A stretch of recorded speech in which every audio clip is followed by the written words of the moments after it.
Welcome to Kenton's videos. Enjoy the video. In this video, I will show you how to change your Volkswagen Jetta alternator. First, prioritize safety by disconnecting the negative battery terminal. Next, gather all your necessary tools, including a serpentine belt tool, various wrenches and sockets. Always ensure the engine is cool to the touch before you begin working to prevent any burns. This preparation ensures a smooth and safe repair process. Now let's get to the alternator. You'll need to locate the serpentine belt tensioner.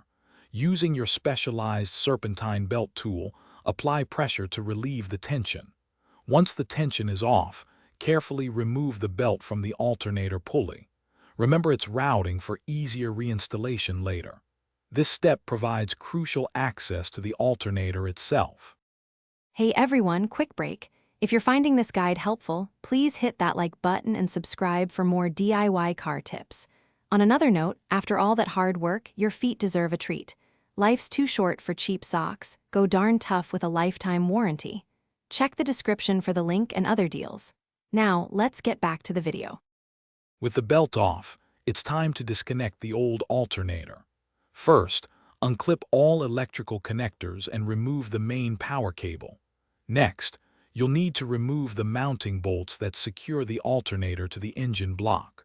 Once all fasteners are loose, carefully maneuver the old alternator out of its tight spot. This can sometimes require a bit of wiggling. Now for the installation of your new alternator. Carefully position the new unit into place and secure it with the mounting bolts. Make sure they are tightened to specification. Reconnect all electrical connectors and the main power cable.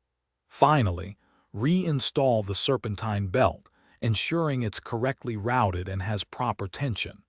Double-check all connections before proceeding. Thanks for watching. Consider subscribing if we helped you.